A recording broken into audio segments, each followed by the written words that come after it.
Hi everyone, it's Karen here. I'm back with a new video using the new Dina Wakley Gloss Sprays. I figured I would do another technique video just because I really feel like that's important for people whether they want to decide to buy these or not. So today's video is basically on resist techniques and different ways to do resist techniques. So let's get started. The first one, and it's basically the most simple one, it's one that Dina Wakley showed during Creativation demo, and I think I showed it in my last video, but I want to include it here because this is a video specifically about resist techniques, and if people are referring to it, it's best to have everything at hand. So I used the same actually chipboard piece, but I used the other side last time, and I guess I could use the same side, it doesn't really matter. So what I'm going to do is place this in the middle and then basically spray it everywhere. So the chipboard piece is acting as a mask for my paper. Now look how cool. This had the green underneath it, but when I added the blue, it resisted some of the areas, so it almost looks like two-toned. So that's really, really cool. And that's another resist technique that I will show you later on. So now I'm going to be removing this, as you can see the empty area here, except for here the leg kind of got disappear there. And what I'm planning on doing is there's two options for this. You could spray right away on top of this, or you could let this dry. If you spray right away, and I will use, let's say, a yellow, it starts mixing, but at the same time it's resisting it. So I can just pat it a little bit and look at that. It actually took the yellow color. Now, as I said, I could have dried this, so I could do this again, like just to show you what I mean. I will add this here. Let's see what happens when you add a third color to this mixture. So let's try some purple. So I am wondering what will happen when you add the third color to the top, and I'm going to show you what happens when you're mixing, when you're drying this. There we go. So look at that. It mixed with the blue because it was still wet. And let's see what happens if I just let this. How cool is that? Wow, okay. I just love the result of this little bug, and there I have the bottom already done. So now I'm going to dry this. So now that it's dry, you can see it's dry to the touch, even though it looks thicker in some areas. I'm going to spray it now. And this is when I'm going to really remove some of this from the edges. And as you can see, again, it resisted that area and painted it in blue. So here we go. One side was when I didn't dry it up, and one side it was. So it's very similar. It's just depending on the colors. And on top of it, it really beautifully resisted the colors as I was adding them on. So you could really use this to resist on, they resist on their own without having to basically do anything. And you can get really cool results. The second technique is basically what I just said, is basically watching these resist each other. So I am going to add and kind of show you, and this maybe should have been the first technique, not the second one, but you can see how they are resisting each other. And how cool is that? So just these have the property to resist each other right away. You don't even have to do much. So usually when you're mixing colors like blues and yellows, you're gonna get that green color, but in this case you don't. You end up having two separate colors that are kind of going on top of each other. So it's just really cool to see how they separate, and the reason why they separate is because exactly the glossiness on top. So that's really cool to see. I just want to finish this so we have something to kind of show at the end, and I really like this. So that's the second resist technique, and it's just one of the simplest ones because it truly just goes off the properties of these products. The next one, and I was thinking, okay, let's see what else they resist. So I was thinking things like Vaseline. So I'm going to kind of create little Vaseline dots. So I'm assuming that because they're acrylic, they're going to do this. And this is what I like about experimenting, because I like experimenting with things and seeing how they react with others. So again, let's spray. Oh yeah. So as you can see, which is what I predicted, is that the Vaseline obviously does this. So let me just wipe some of it off. As you can see, you can wipe off, once it's dry, you can wipe off the Vaseline, and then it will have that effect as well. So having said that, let's see what other products we can use to resist with. So another product that I thought would be good to act as a resist is some gel. So I have some gel right here.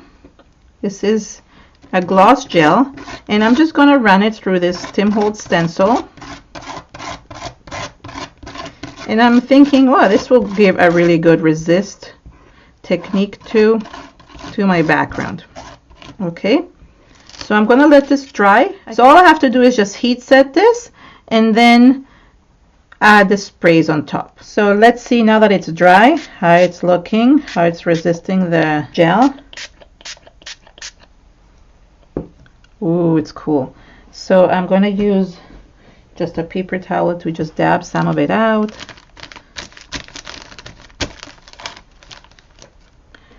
Yeah, this is neat. So you can see it better with the darker colors. How cool is that? Okay, let's add some other colors, so some darker colors here. I don't see it that well with this. There we go. Now you can really see. So as you can see, it really resists the color, and it looks like a stencil. I mean, it obviously looks like a white stencil underneath.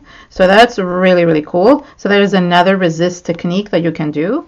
The next two resist techniques are with stamping. One of them is using embossing powder and embossing ink. So I'm going to use one of my new foam stamps, and I'm going to basically emboss and create a pattern in the background.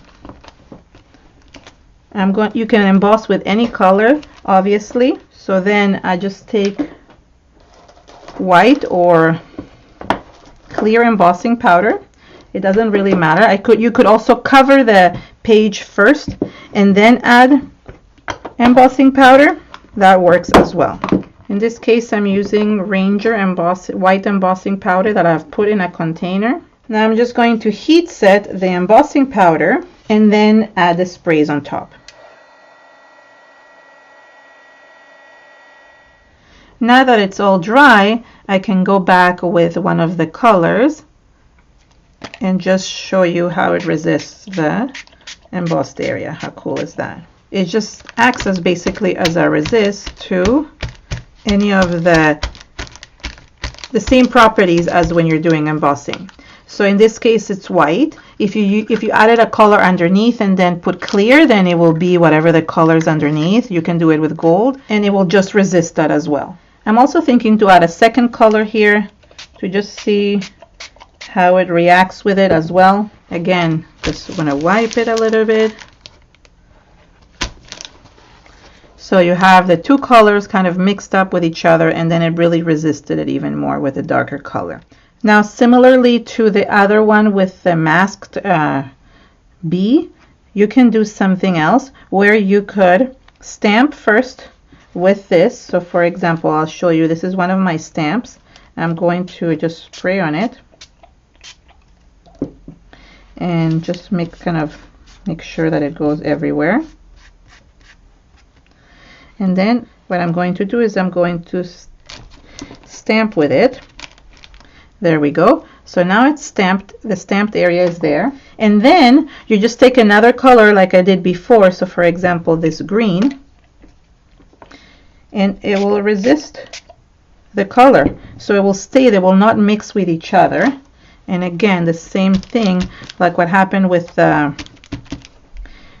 little bee, is that now I have two colors that I can do. So that's really cool and a great way of resisting it. Another very cool resist technique is using stencils, and it's very similar to the masking technique, and you can use a stencil or a mask for this, but I'm going to use the same exact stencil just to show you. This could be done with any type of stencil, it doesn't really matter, but just to show you the technique to kind of make you see that you can do this both ways. So for example, I will spray first with one color,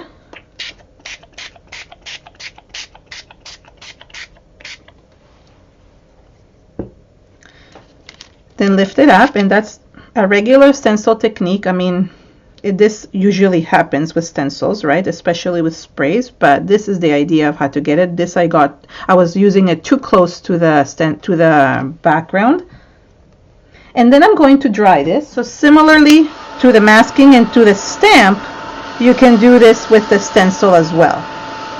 So once it's dry, you can take the second color, and it can be even a dark color, and you're going to spray on top, and then using a paper towel like we did before, you can just wipe off the excess and you get the stenciled area on top. So it's resisting obviously the paint, which is, we know this is the property of the stencil. So you could first spray the background and then put the stencil on top, or you can put the stencil first and then spray the background. The cool thing about these sprays is that you can do either way and they both work out perfectly. So this is another really cool resist technique, and it's such an amazing thing. And then you could go and like outline the two and things like that. So for example, you could go and outline this, for example, if you really wanted to, right? So that works really well, and it acts as a mask, and you can also use a mask, which is like the opposite of the stencil. I want to see how it resists to water, so I'm going to spray everything with water, and then let's see what happens when I spray this. So let's use some of the blue, and look what it's doing with the water. It's resisting it as well, even more than before. How cool is that? Oh, I love this. This is a technique that I really want to use. So here we go, another resist technique that you can do with these gloss sprays. Very, very cool, very neat. So I have so many already, so many different ones here. So I want to show you how you can use a baby wipe to just kind of wipe a little bit of the extra areas, and it will make it look like more distressed. So what it's doing is it's just wiping the area where the gel is. So it's cool, and you can just kind of use your nail to scratch around it, and it will scratch on that area where the paint is on. So for example, now that the one with the Vaseline is dry, it's the same thing. You just dry up the Vaseline, you take it off, and you get that really cool resist effect. So technically, this can be done with almost anything. You can use modeling paste, you can use any type of texture paste, crackle paste. I mean, the possibilities are endless. I don't want to go through every single one, but basically experimenting with different things is the key, and all the mediums can probably resist this in one way or another, because most acrylic mediums have like polymer in them, so they'll probably resist the glossiness in the paint. So you can really create a distressed look with it. So thank you so much for joining me today. I hope you liked my resist technique videos with the new Dina Wakley Gloss Sprays. If you like the video, please give it a thumbs up and share with your friends on social media. Other people might want to see these techniques, because it will help them decide whether or not they want to purchase some of these, because you can really do so many cool techniques with them, and it's just really fun to play around and just do things that are creative. And if you haven't joined my new Facebook group, Keren, Tamir and Friends Creative Space, I'd love for you to do that. And I hope you subscribe to my channel and press the little bell button right beside it so you can get notified every time I have a new video. Thank you so much, everyone, and I hope you enjoyed this. Have an amazing day. Bye.